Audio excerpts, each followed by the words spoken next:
ഭാരതത്തിൽ പ്രധാനമായിട്ടും ചില കിഴക്കൻ സംസ്കാരങ്ങളിൽ നിലവിലുണ്ടായിരുന്ന ഒരു വിശ്വാസമുണ്ടായിരുന്നു, ഒരു സമ്പ്രദായം ഉണ്ടായിരുന്നു. നമ്മുടെയൊക്കെ നാട്ടിൽ ഒരു പെൺകുട്ടിയുടെ വിവാഹം നടക്കുമ്പോൾ നമ്മൾ സാധാരണയായിട്ട് എന്തൊക്കെയാണ് കൊടുക്കുന്നത്? സാരി കൊടുക്കും, സ്വർണം കൊടുക്കും, പൂക്കൾ കൊടുക്കും, അല്ലേ? സ്വത്തുക്കൾ കൊടുക്കും, അങ്ങനെ എല്ലാം കൊടുക്കും. പക്ഷേ ഞാൻ പറഞ്ഞ ഈ സംസ്കാരത്തിൽ ആ പെൺകുട്ടിക്ക് കൊടുക്കുന്നത് ഇതിനോടൊപ്പം ഒരു ചൂല് കൂടിയായിരുന്നു.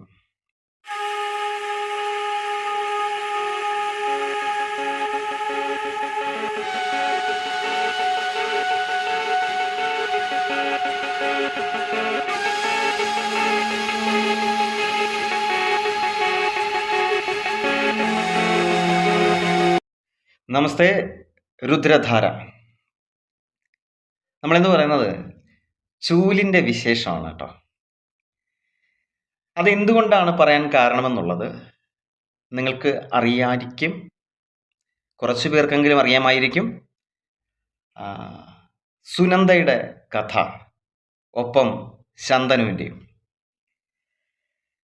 ഒരു കിഴക്കൻ സംസ്കാരത്തിൽ, ഒരു ദേശത്ത് നിലവിലുണ്ടായിരുന്ന ഒരു സമ്പ്രദായമാണ് ചൂല് കൊടുക്കുക എന്ന് പറയുന്നത്. കാരണം ഈ ചൂലിനെ മഹാലക്ഷ്മിയായി കണ്ടിരുന്നു. എന്തുകൊണ്ടെന്നാൽ സാധാരണയായിട്ട് നമുക്ക് നമ്മുടെ വീടുകളിൽ ചൂലിന് ഒരു സ്ഥാനം കൽപ്പിക്കപ്പെട്ടിട്ടുണ്ട്.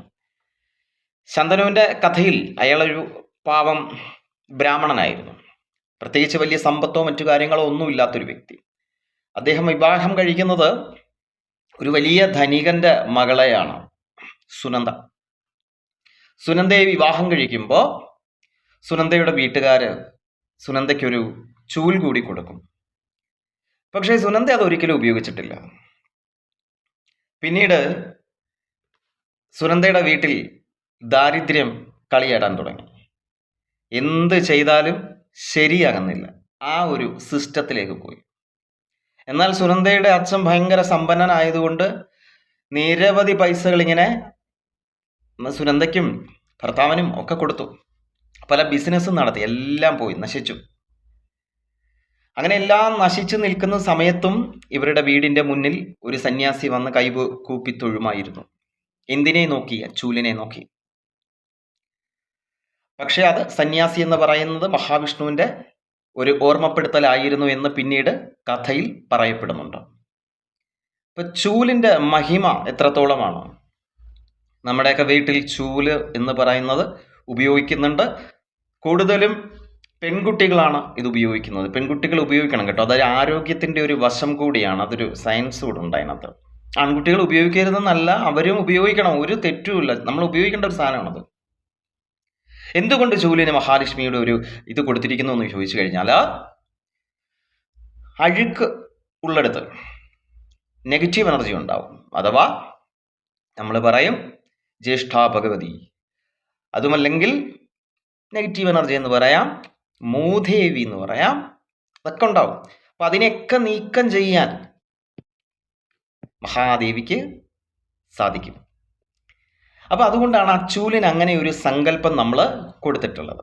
ഇനി നമ്മുടെ വീട്ടിൽ ഈ ചൂലിരിക്കുന്നത് ഒരാളും കാണാൻ പാടില്ല. അത് ഒന്നാമത്തെ കാര്യം, ശ്രദ്ധിച്ചോണം. രണ്ടാമത്തത്, ആ ചൂല് കണ്ടു കഴിഞ്ഞാൽ നല്ല ദുരിതമാണ്. അത് ആ കഥയിൽ പറയുന്ന അതാണ്. അപ്പം ഭയങ്കര ദുരിതമാണ്, അങ്ങനെ ചൂല് കാണാൻ പാടില്ല. രണ്ട്, ഇതെവിടെയാ വെക്കേണ്ടത്? ഇത് വെക്കേണ്ട ഒരു സ്ഥലം പറയപ്പെടുന്നുണ്ട്. പ്രധാനമായിട്ടും തെക്ക് പടിഞ്ഞാറ് ദിശയിൽ വെക്കാം. തെക്ക് പടിഞ്ഞാറ് ദിശയിലാണ് ചൂലിൻ്റെ സ്ഥാനമെന്ന് പറയുന്നത്. അതുപോലെ പടിഞ്ഞാറ് ദിശയിലും വയ്ക്കാം, വടക്ക് പടിഞ്ഞാറ് ദിശയിലും വയ്ക്കാം. കിഴക്ക് ഉചിതമല്ല, കിഴക്ക് വയ്ക്കണ്ട. ഇനി വെക്കുന്നത് എങ്ങനെ ആയിരിക്കണം? നമുക്കൊരു പ്രത്യേകതയുണ്ട്. നമ്മൾ തൂത്തതിന് ശേഷം കൊണ്ടുചെന്ന് എന്ത് ചെയ്യും? കുത്തനെ വെക്കും, അല്ലേ? അങ്ങനെ നമ്മൾ കൊണ്ടുവന്ന് വെക്കാറുണ്ട്. അതൊരിക്കലും ചെയ്യാൻ പാടില്ല. അപ്പോൾ നമ്മളിത് ചെയ്യേണ്ടത് കുത്തനെ വയ്ക്കരുത്, തൂക്കിയിടരുത്. പിന്നെ എവിടെ, എങ്ങനെ? ഞാൻ പറഞ്ഞ ഈ സ്ഥാനങ്ങളിൽ നിലത്ത് നേരെ വയ്ക്കണം. അതാണ് ചെയ്യേണ്ടത്. അപ്പോൾ ഇത്രയും കാര്യങ്ങൾ ഇതിനകത്ത് പറഞ്ഞു. അതുപോലെ ഇതിനെ മറികടക്കരുത്, ഇതിനെ ചവിട്ടരുത്. അതും ഒരു പ്രധാനപ്പെട്ട ഘടകമാണ് എന്നുകൂടി പറയപ്പെടുന്നുണ്ട്. ഇനി അതുപോലെ തന്നെ ചൂല് മേടിക്കുന്നതിനൊരു സമയമുണ്ട്. ചൂല് മേടിക്കുന്ന സമയത്തെക്കുറിച്ച് പറയുമ്പോൾ അതിൻ്റെ കൂടെ ഒന്നും കൂടെ ഓർമ്മിപ്പിക്കണം. ചൂല് നാശമായി പോയി കഴിഞ്ഞാൽ, അഥവാ ചൂലിന് അത് അഴിഞ്ഞു പോവുക, അതിന് തേയ്മാനം സംഭവിക്കുക, പിന്നെയും നമ്മളതിട്ട് ഇങ്ങനെ തൂത്തുകൊണ്ടിരിക്കുക, ഇത് ചെയ്യരുത്. അപ്പോൾ എന്ത് ചെയ്യണം? ചൂല് നശിച്ചു പോയി എന്ന് മനസ്സിലായി കഴിഞ്ഞാൽ നമ്മൾ അതിനെ വലിച്ചെറിയാം. അതെങ്ങോട്ട്, എങ്ങനെ? ശനിയാഴ്ച ദിവസം മാത്രമേ ചൂല് കളയാൻ പാടുള്ളൂ. മനുഷ്യന്റെ കണ്ണിപ്പെടാത്ത രീതിയിൽ തന്നെ കളയുന്നതാണ് നല്ലത്. ചൂല് കളയുന്നത് കാണാൻ പാടില്ല, അല്ലേ? അങ്ങനൊരു സംഭവമുണ്ട്. അപ്പോൾ ഈ ചൂല് കളയേണ്ട ദിവസം പറഞ്ഞു, ശനിയാഴ്ച ആണ് കളയേണ്ടത്. അതേ ദിവസം നിങ്ങൾക്ക് മേടിക്കുകയും ചെയ്യാം കേട്ടോ, പുതിയ ചൂലെന്ന് പറയുന്നത്. യാതൊരു കാരണവശാലും ചൊവ്വാഴ്ച, വെള്ളിയാഴ്ച കളയരുത്. മഹാലക്ഷ്മി അതുപോലെ ഇറങ്ങിയങ്ങ് പോകും. അപ്പോൾ അതുകൊണ്ട് നശിച്ചു കഴിഞ്ഞാൽ അതിനെ ഒഴിവാക്കുക, പുതിയ ഒന്നിനെ വാങ്ങുക. അപ്പോൾ വാങ്ങുന്നതിന് അങ്ങനെ ദിവസം ഉണ്ടോ? അപ്പം ചൊവ്വയും വെള്ളിയും വാങ്ങാം, കുഴപ്പമൊന്നുമില്ല, അല്ലേ? ശനിയാഴ്ചയും വാങ്ങാം. ഇത്രയേ ഉള്ളൂ ഇതിനകത്ത് ചൂല് വാങ്ങുമ്പം ചിന്തിക്കേണ്ട ഒരു കാര്യം. ഇനി ഞാൻ പറഞ്ഞത് തൂക്കിയിടരുത്, എപ്പോഴും കാണാത്ത ഭാഗത്തായിരിക്കണം ഇത് വയ്ക്കേണ്ടത് എന്ന് പറഞ്ഞു. നമ്മുടെ ഡോറിൻ്റെയൊക്കെ പിൻസൈഡിൽ ഉള്ള രീതിയിൽ അത് കാണരുത് യാതൊരു കാരണവശാലും. ആ രീതിയിൽ ഇതിനെ വയ്ക്കാം. പിന്നെ നമുക്ക് സാധാരണ ഒരു സ്വഭാവമുണ്ട്, അലമാരിയുടെ അടിയിലൊക്കെ കൊണ്ടുവന്ന് വെക്കും. അങ്ങനൊന്നും വെക്കരുത്. അപ്പോൾ വയ്ക്കാൻ പാടില്ലാത്ത സ്ഥലങ്ങളും കൂടെ ഒന്ന് മെൻഷൻ ചെയ്യാം. അത് ഒന്ന് പൂജാമുറിയാണ്. നിങ്ങളുടെയൊക്കെ പൂജാമുറി ചൂല് കാണും ചിലപ്പോൾ. അതിനെ അവിടെ ഒരു കാരണവശാലും പ്ലേസ് ചെയ്യരുത്. അതിനെ അവിടുന്ന് മാറ്റി വെച്ചേക്കുക. കാരണം ആ പ്രാധാന്യം അങ്ങനെ കൊടുക്കുന്നുണ്ട് അതിന്. അതുപോലെ നമ്മൾ അത് ബെഡ്റൂമിൽ വയ്ക്കാൻ പാടില്ല. പക്ഷേ എല്ലാവരുടെയും അടുക്കളയിൽ ഒരു ചൂലുണ്ടാവില്ലേ? ഉണ്ടാവും. ആ ചൂല് ആരെങ്കിലും അടുക്കളയിലേക്ക് വന്നാൽ കാണാൻ പാടുള്ളതല്ല, പ്രത്യേകം പ്രതിപാദിക്കുന്നുണ്ട്. ഇനി ഈർക്കിൽ ചൂല ഉപയോഗിക്കുമ്പോൾ എന്താ, അത് അഴിഞ്ഞ് കിടക്കുന്നത്, അതിങ്ങനെ വല്ലാണ്ട് അഴിഞ്ഞിങ്ങനെ ഓരോന്നായിട്ട് ഇങ്ങനെ ഊരിപ്പോയില്ലേ? ഒരു കാരണവശാലും പിന്നെ അത് ഉപയോഗിക്കരുത്. അത് നമുക്ക് തരുന്ന ഒരു നിമിത്തമാണ്. എന്താ, അഴിഞ്ഞു തുടങ്ങി അല്ലേ? ഇനി എത്ര കിട്ടിയാലും ഇരിക്കില്ല. നിങ്ങളൊന്ന് നോക്കിയാൽ മതി. ചിലർ എത്ര ചൂല് കിട്ടിയാലും ഇരിക്കില്ല. പണ്ടൊക്കെയുള്ള അമ്മമാർ ഓല ഈർക്കിൽ വെച്ചിട്ട് ഉണ്ടാക്കാറുണ്ട്. ഇപ്പം നമുക്ക് റെഡിമെയ്ഡ് വാങ്ങാൻ പറ്റുമല്ലോ. അപ്പോൾ വീട്ടിലുണ്ടാക്കുകയും ചെയ്യാം കേട്ടോ. പ്ലാസ്റ്റിക് ചൂല് ഉപയോഗിക്കാത്തതാണ് ഒരു തരത്തിൽ നല്ലത്. പ്ലാസ്റ്റിക് ചൂലിനെ പറ്റി ഇവിടെ പറയുന്നില്ല. നമുക്ക് ഈ പറയുന്ന പന കൊണ്ടുള്ള ചൂലും ഓല കൊണ്ടുള്ളതും അതൊക്കെയാണ് പറയപ്പെടുന്നത്. അല്ലാതെ ഈ പറയുന്ന പ്ലാസ്റ്റിക്കിൻ്റെ കാര്യമൊന്നും പ്രതിപാദിക്കുന്നില്ല. ഇത്രയേ ഉള്ളൂ ചൂലുകളെ കുറിച്ച് പ്രധാനമായിട്ടും അറിഞ്ഞിരിക്കേണ്ടത്.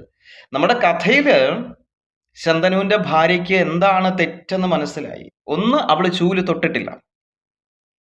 നമ്മുടെയൊക്കെ വീട്ടിലുള്ള മക്കളെ നമ്മൾ ചൂല് കൊടുക്കത്തില്ലല്ലേ? ചൂല് തൊട്ടിട്ടില്ല. രണ്ട്, ചൂലിൻ്റെ മഹത്വം എന്താണ് എന്ന് മനസ്സിലാക്കിയില്ല.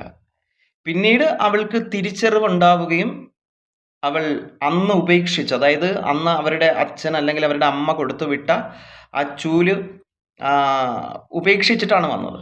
പിന്നീട് അത് പോയി അവിടുന്ന് കൊണ്ടുവന്ന് വെള്ളം കുടഞ്ഞതിന് ശേഷം മാത്രമേ ഉപയോഗിക്കാവൂ. അങ്ങനെയല്ലേ? പുതിയൊരു ചൂല് മേടിച്ചു കഴിഞ്ഞാൽ എന്ത് ചെയ്യുക? ആദ്യം വെള്ളം കുടയുക, എന്നിട്ടേ അത് ഉപയോഗിക്കാൻ പാടുള്ളൂ. ഇനി ആ ചൂല്, നമ്മൾ ഉപയോഗിക്കുന്ന ചൂല് പുറത്തെ കാര്യമൊക്കെയാണ് പറയുന്നതെങ്കിൽ, പുറം ഭാഗത്തൊക്കെയുള്ള കാര്യമാണ് പറയുന്നതെങ്കിൽ അതിനകത്ത് മണ്ണും പൊടിയും കയറി അഴുക്കാകുമല്ലോ. അതുപോലെ കൊണ്ടുവന്ന് വെക്കല്ല കേട്ടോ. അതൊന്ന് കഴുകിയതിന് ശേഷം മാത്രം കൊണ്ടുവന്ന് വെക്കുക, പ്ലേസ് ചെയ്യുക എന്നുള്ളത് മാത്രമേ ഉള്ളൂ.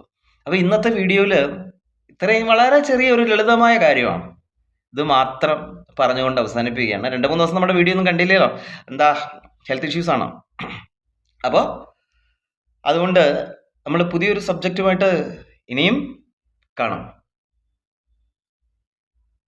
നമസ്കാരം.